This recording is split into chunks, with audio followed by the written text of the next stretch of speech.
કિસાન ભાઈઓ, આજે આપણે બોટાદ જિલ્લાના ગઢડા તાલુકાના ગઢડા ગામમાં જ આવેલા છીએ. અહીંયા આપણે ટાટા કંપનીના 51 કપાસનું વાવેતર કરેલું છે. ખેડૂત મિત્રો, આપણે જોઈ શકીએ છીએ કે ટાટા 51નું જે ફિલ્ડ કેવું છે. આજે આપણે જોઈ શકીએ છીએ કે હમણાં છેલ્લા 2-3 દિવસથી બહુ વધારે વરસાદ પડ્યો છે, જેના લીધે ઘણા કપાસમાં ખરાબી થઈ છે, ઘણા કપાસ બગડ્યા પણ છે. આજની તારીખની વાત કરીએ તો આજની તારીખ છે 29 ઓક્ટોબર 2025. એ દિવસમાં પણ આપણે કપાસ જોઈ શકીએ છીએ કે એકદમ લીલો કપાસ ઊભો છે.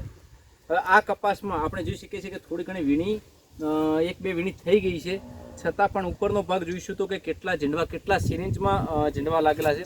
આપણે થોડું નજીક આવીને બતાવજો ઝીંડવા કેટલા લાગ્યા છે, કે એકદમ સિરિંજમાં ઝીંડવા લાગ્યા છે. આપણે જોઈ શકીએ છીએ કે લગભગ જો આ ડાળી લઈએ તો 1 2 3 4 5 6 7 8 9, મતલબ 8-9ની સિરિંજમાં ઝીંડવા લાગ્યા છે. આપણે જો બીજો છોડ જોઈશું, અહીંયા પણ આપણે જોઈ શકીએ છીએ કે એકદમ સિરિંજમાં ઝીંડવા ટાટા 51 ઉપર લાગેલા છે. આ જે એની નીચેની ડાળી છે એના ઉપર પણ આપણે જોઈ શકીએ છીએ કે જે પવન સાથે થોડો વરસાદ હતો અને છેલ્લા 3 દિવસથી કન્ટિન્યુ વરસાદ પડે છે, એના લીધે થોડો ઘણો કપાસ આડો પડ્યો છે, કારણ કે ઉપર વજન થયું છે એના લીધે. આપણે આગળ પણ જોઈશું, અહીંયા પણ જોઈ શકીએ છીએ કે એકદમ સિરિંજમાં ઝીંડવા બનેલા છે. રૂની ક્વોલિટી સારી છે, જેમાં રોગ જીવાતની માત્રા પણ ઓછી છે. આપણે અહીંયા પણ જોઈ શકીએ છીએ કે એકદમ સિરીઝમાં ઝીંડવા તૈયાર થઈ ગયા છે. એવું એકની દરેક છોડ ઉપર આપણે જોઈએ છીએ કે દરેક છોડ ઉપર એકદમ ખુલ્લો અને ઉભળો છોડ આપણે અહીંયા જોઈ શકીએ છીએ કે એકદમ ખુલ્લો અને ઉભળો છોડ છે. એકદમ સિરીઝમાં ઝીંડવા થયા છે. મીડિયમ સાઇઝનો ઝીંડવો છે, ખુલ્લો છોડ છે.